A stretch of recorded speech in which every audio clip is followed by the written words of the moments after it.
তো গাইস, আমি বাড়ি থেকে বেরিয়ে চলে যেতে চেয়েছিলাম। আর এর আগের ভিডিওটাতে আমি বলেছিলাম, অনেক কথাই বলেছি। তো যাওয়ার জন্য এই যে ব্যাগপত্র, এটাতে আমার সমস্ত জামা কাপড় আর কি ব্যবহারের জিনিসপত্র আমি সব গুছিয়ে নিয়েছিলাম। তো সেই আর কি আমি বেরোবো, আর আমার দুই ছেলে জড়িয়ে ধরে খুব কান্নাকাটি করছে। বলছে, তুমি যদি চলে যাও তাহলে আমাদেরকে কে দেখবে? সেটাও তো কথা। আমি থাকতে আমার দুই ছেলের এরকম পরিস্থিতি আর আমার পরিস্থিতি, তাহলে আমি যাওয়ার পর ওদের পরিস্থিতি কি হবে? মানে ঠিক সেম আমার মতো হবে, যেটা ছোটোবেলা আমার হয়েছিল। সেটাই আমি অনেকক্ষণ ধরে ভাবলাম, আর ভেবে ভেবে কান্নাকাটি অনেক করেছি। কিন্তু কান্না করে কারোর জন্য কোনো লাভ নেই, কেননা এখানে সবাই হচ্ছে স্বার্থপর, নিজের স্বার্থে সবাই চলে। তো সেই আর কি, আমি কোথাও যাব না। আর সব থেকে বড় কথা, আমি যাব বা কেন? কেন যাব? আর কোনো দিন যাব না।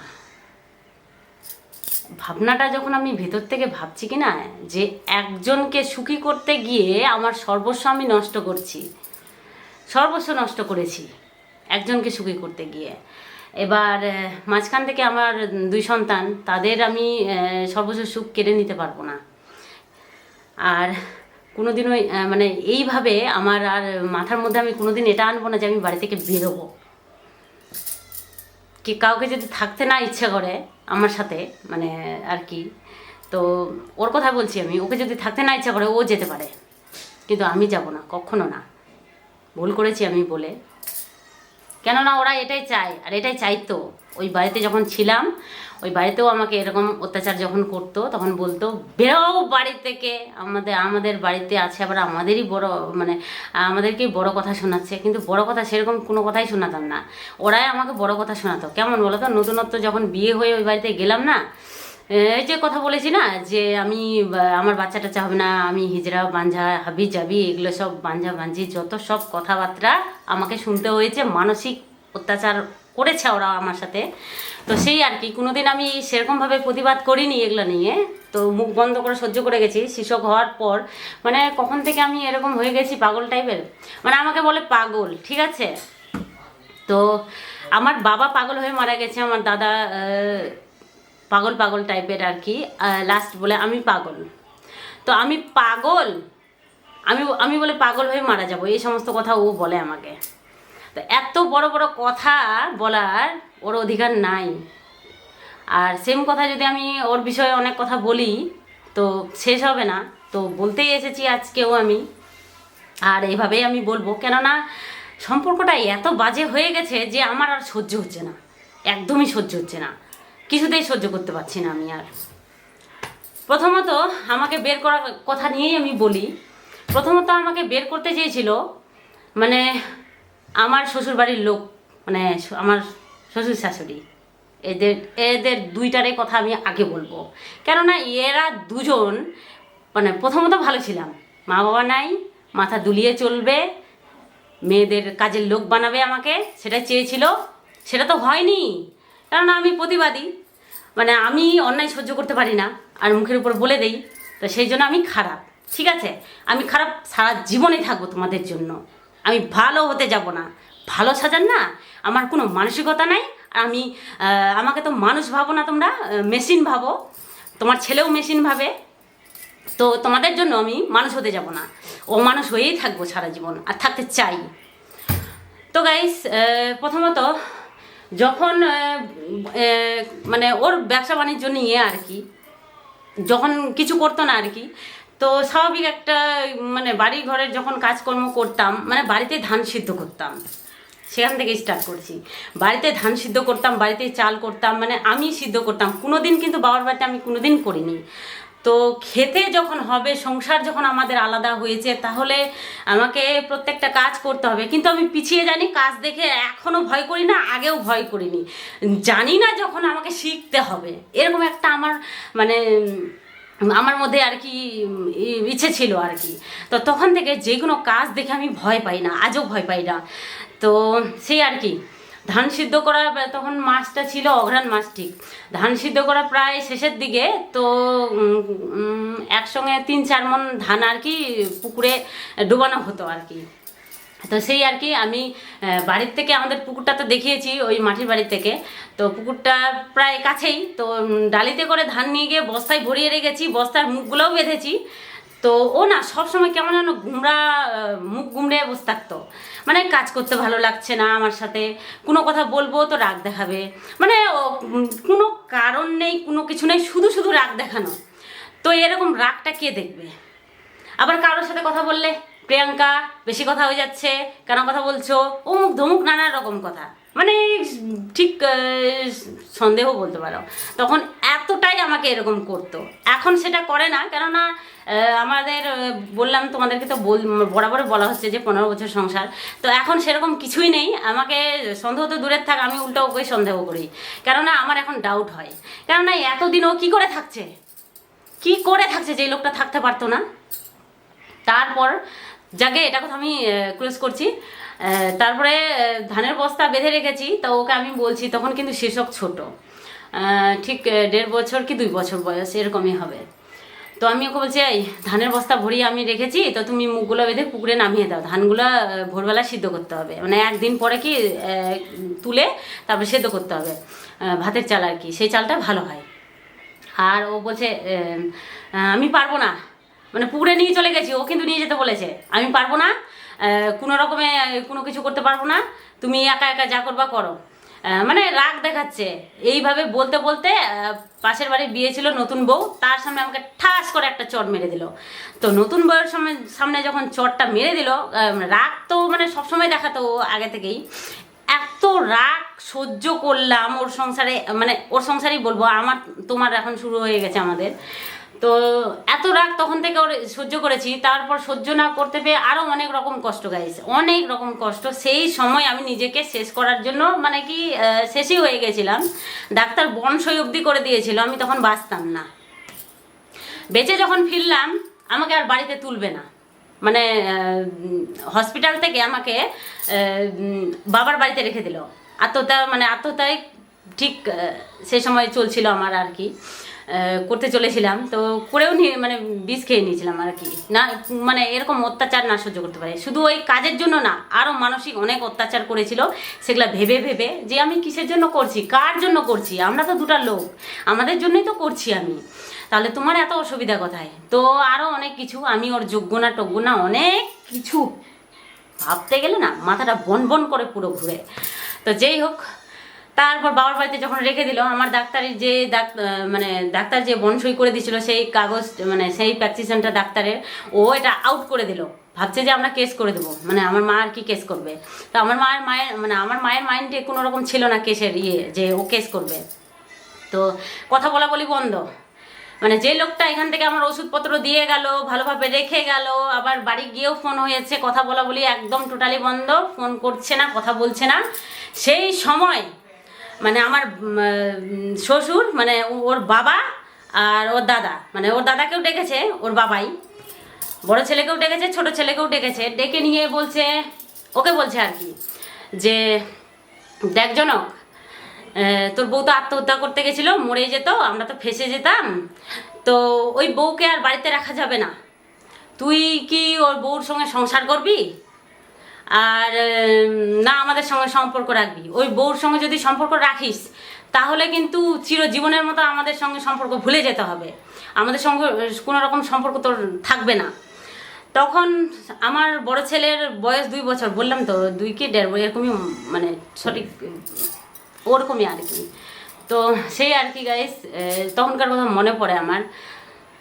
তো ও যখন কথা বলছে না, আমি ও খুবই জোর জুলুম করছি, কিসের জন্য কথা বলছে না দিব্যি দিচ্ছি, তখন ও বলে যে বাবা এরকম করে বলেছে, তখন বলেছে। তো আমি আজও পর্যন্ত ওইভাবে কিন্তু কোনোদিন প্রশ্ন করিনি বাবা এইভাবে কেন বলেছিলেন, ঠিক আছে। আজ আমি বলতে বাধ্য, আমি সব কথাই বলতে বাধ্য, একে একে সব কথা তুলতে আমি বাধ্য হচ্ছি, এই কারণে আমার সংসারে যখন আগুনটা লাগিয়ে দিয়েছো, এখন আমি সব কিছু বলবো। আমাকে বারবার বারণ করা হয়েছে বাড়ির কথা না বলতে, ঠিক আছে, আমি বলতে চাইনি, কিন্তু আমি ওদের কথা মতো মেনেও নিয়েছিলাম, কিন্তু পরবর্তী বাড়িতে গিয়ে ছেলেকে বুদ্ধি দেওয়ার কি দরকার ছিল, ফোন করে ও আমার সঙ্গে অত্যাচার করবে, মানসিকভাবে টেনশন দিবে আমাকে। আমি ওর জন্য কি করিনি? আমি ওর জন্য অনেক কিছু করেছি। আমি আমার বাবার বাড়ির তরফ থেকে যত মানে ছোট থেকে তো বাবা মারা গেছে, মা ছিল না, তো সে সময় জমি জায়গাগুলো আমাদের নামে নামে হয়ে যায় দুই ভাই বোনের। তো সেই আর কি গাইস, সেখান থেকে আমি 20 লাখ 10 লাখ নয়, 5 লাখ নয়, 20 লাখ এনে ওকে দিয়েছি। বেকার জীবন। ও ওখানে ব্যবসা করার জন্য গোডাউন করলো, অনেক কিছু করেছে। এমনকি বাইক থেকে কম্পিউটার থেকে এই সংসারের যাবতীয় জিনিস আমি করেছি। এই জায়গাটা কিনেছি আমি, ওর নামে 1.5 কাঠা, আমার নামে 1.5 কাঠা। পরে 2020 সালে ও আমার কাছ থেকে চালাকি করে পুরো জায়গাটা নিজের নামে নিয়ে নিল, প্লাস যত টাকা পয়সা ছিল আমার সব কিছু নিয়ে নিল। আজ আমাকে পাগল বানাতে চাইছো তোমরা সবাই মিলে? কি পেয়েছো আমাকে? আমাকে কি পেয়েছো এর জবাব চাই। যদি ভিডিওটা দেখে থাকো অবশ্যই জবাবটা দিও কিন্তু। আর যদি না দেখে থাকো, না দেখার ইচ্ছা হয়, আমার ভিডিও ভালো লাগে না, দূরে চলে যাও। আমি তোমাদের জন্য ভিডিও করছি না, আমি নিজের জন্য ভিডিও করছি, নিজে একা বাঁচতে চাই আমি, বাস। তো গাইস তখন আর কি, তখন থেকে না আমার মাইন্ডে ঢুকে গেছে যে এই লোকগুলো আমার ভালো চায় না। আর যে বললাম এই জায়গাটা কিনেছি, এই বাড়ি ঘর, এই টাকা পয়সা এখন ও রোজগার করছিল আর সংসারটা চালাচ্ছিল, খরচ আর কি। আমাকে সেম তুলনা দিয়েছে, তুমি খাচ্ছ, কার খাচ্ছ, তোমাকে রোজগার করতে হবে। আচ্ছা রোজগার করতে হবে, রোজগারের পথটাও আমি ধরে নিয়েছি, ঠিক আছে, বাড়িতে বসে যেটা করা যায় সেটা করছি। এবার এখন বলছে আমার শ্বশুর শাশুড়ি কি তোর রোজগার কি কম হচ্ছে, তুই বউর রোজগার খাবি, ভিডিও করাচ্ছিস বউকে দিয়ে। তো আমি বলতে চাই, যখন নতুন নতুন বিয়ে হয়ে গেলাম তখন কিন্তু টাকা পয়সা ডিমান্ড সেরকম দেয়নি, তবুও 8,000 টাকা দিয়েছিল আমার মা। তো মায়েরও হিস্ট্রি আছে, একদিন বলবো, মাকে নিয়ে অনেক কথা তোমাদের সামনে বলার আছে, তো মাকে নিয়েও বলবো। তো সেই আর কি, তো যাই মানে নতুন বউ হিসেবে আমাকে দেখতে আসতো সবাই, পাড়া প্রতিবেশী অনেকে দেখতে আসতো। তো দেখতে আসতো আর বলতো বউটা খুবই সুন্দর, অমুক ধমুক নানা রকম গল্প করতো। তো আমার শাশুড়ি ফট করে বলতো যেমন এসছে তেমন, মানে এমন অপদস্থ করতো লোকের সামনে, আমার কানে আসতো কথাগুলো, এখনো বাজে কথাগুলো। ভুলে যাইনি, ভুলে গেছিলাম, ভুলে যেতে চেয়েছিলাম, কিন্তু আজ সব মনে পড়ছে। একতরফা ভালোবাসা কখনো হয় না, সেটা আজ বুঝতে পারছি আমি বড্ড ভুল করেছি ওকে বিয়ে করে। তো সেই আর কি, তো বলতো লোকের সামনে যে বউটা বাপের বাড়ি থেকে কি এনেছে, লোকে জিজ্ঞাসা করতে, স্বাভাবিক এটা জিজ্ঞাসা করবেই। তো আমার শাশুড়ি বলতো কিছুই পায়নি, কিছুই দেয়নি, আমার ছেলে যে শিক্ষিত, আমার ছেলে অন্য জায়গায় বিয়ে হলে অনেকগুলো ডিমান্ড পেত, অনেক টাকা পেত, গাড়ি বাড়ি সবই হতো। তো এই টাইপের কথাবার্তা আমার শুনতে শুনতে ব্রেনটা পুরো খারাপ হয়ে যেত। আমি তো জানি আমার নামে সম্পত্তি আছে, একদিন আমি নিয়ে আসবো, একদিন আমার হবে। তো প্রথম দিকে যদি বলে দেই তাহলে তো আমার সর্বস্ব শেষ। তো কি গাইস বলবো, আর জানতে যখন পেরে গেল আমার সর্বস্ব শেষ, এখন আমি নিশ্চ সব কিছু দিয়ে। আজ আমি খারাপ, আমার কোনো যোগ্যতাই নেই, আমার কোনো না আছে ট্যালেন্ট, না আছে আর অন্য কিছু, আদার্স আমার কোনো কিছুই নেই। তো আজ আমাকে ফাঁকা করে দিয়ে আজ বাবা মার কথা শুনে আমার সাথে এরকম অত্যাচার করছে। আমি আজকে গেছিলাম ছেলের স্কুলে, তো ভিডিওটা তো করা প্রায় 2 দিন হয়ে গেল। তো সেদিন আমি বেরোতে চেয়েছিলাম, ব্যাগ এখনও গুছানোই আছে আমার, ব্যাগ এখন আমি জিনিসপত্র কিছুই ব্যাগ থেকে বের করিনি। তো আজ ভাবছি আজ যদি আমি চলে যাই, তো ও আজ বাদে কাল বিয়ে করবে, আমার 2 ছেলে ভেসে যাবে, আমার 2 ছেলে কিন্তু ভেসে যাবে, আমার 2 ছেলের কেরিয়ার নষ্ট হয়ে যাবে। সেজন্য আমি যাবো না, যেতে হয় ও যাবে, আর নাহলে আমার সঙ্গে সংসার করতে হলে ভালোভাবে করবে। বাবা মার কথা শুনে আমার সঙ্গে অশান্তি করলে কিন্তু আমি এইভাবেই সোশ্যাল মিডিয়ায় বলতে থাকবো, একবারে শুরু থেকে সমস্ত কিছু বলতে থাকবো। কারণ আমার ভিতরে দাউ দাউ করে আগুন জ্বলছে, আমি আর সহ্য করতে পারছি না মানসিকভাবে, না আমি পুরোটা মানে কি বলবো, আমার বলার ভাষা নেই, না খেতে পারছি, না কাজে কর্মে আমি মন দিতে পারছি, না ঠিকমতো আমি ভিডিও করতে পারছি। জাস্ট আমি যেগুলো করতাম, রান্না বান্না করতাম, সেগুলো আমি করতে পারছি না। রাতে ঘুম তো উড়ে গেছে, ওষুধ খেয়ে খেয়ে আমাকে মানে এত ডিপ্রেশনে, আমাকে ডিপ্রেশনের ওষুধ খেতে হয়, কি বলবো। বাট আমি বলতে বাধ্য, আজ তোমরা আমাকে বাধ্য করেছো, তোমরা গাইজ, তোমাদেরকে বলছি না, যারা আমাকে ভালোবাসে তাদেরকে আমি বলছি না, আজ আমার বাড়ির লোকগুলোকে আমি বলছি, আজ তোমরা আমাকে বাধ্য করেছো এইভাবে বলতে। তো প্রথমত সংসার ভাঙতে চাইছে আমার শ্বশুর শাশুড়ি, মানে কি আমাকে সহ্যই করতে পারতো না ওর ছেলের সঙ্গে। আজ দেখছে ছেলের বউ তো দিব্যি ভালো আছে। আমি ভিডিও দেখতে বলি না তোমাদেরকে, কেন দেখছো আমার ভিডিও? আমি যখন খারাপ আমার ভিডিও দেখবা না, খবরদার দেখবা না, একদমই দেখবা না। আমাকে আনফলো করে দাও, আনসাবস্ক্রাইব করে দাও, দেখবা না আমার ভিডিও। তোমাদের জন্য আমি ভিডিও করছি না, আমি করছি আমার জন্য, আমার 2 সন্তানের জন্য। তো গাইস শুনতে একটু খারাপ লাগবে, যদি খারাপ লাগে আমাকে ক্ষমা করে দিও, কারণ আমি কত সহ্য করবো বলো তো।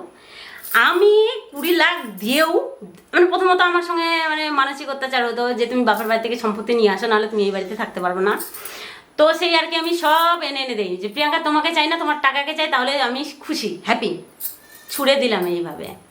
আমি আজও হ্যাপি না, হ্যাপি হয়ে গেছিলাম সব কিছু ভুলে গিয়ে, এই জায়গাটা ওকে নামে করে দিলাম, সব কিছু দিয়ে দিলাম।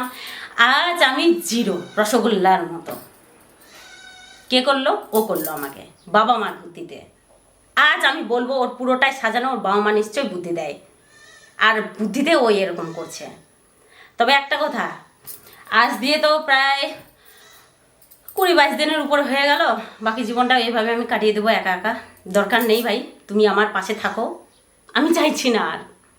রোজগার যখন করতে হবে নিজে করে কর্মে খাবো, ব্যাস। 2 সন্তান নিয়ে আমি একা থাকতে চাই। তো গাইস টাটা, এটুকু জানাতে এসেছিলাম যে আমি যাইনি, এভাবে আমি ভিডিও করব, ভিডিওতে আসব, আমার মনের দুঃখগুলো সব শেয়ার করব তোমাদের সাথে।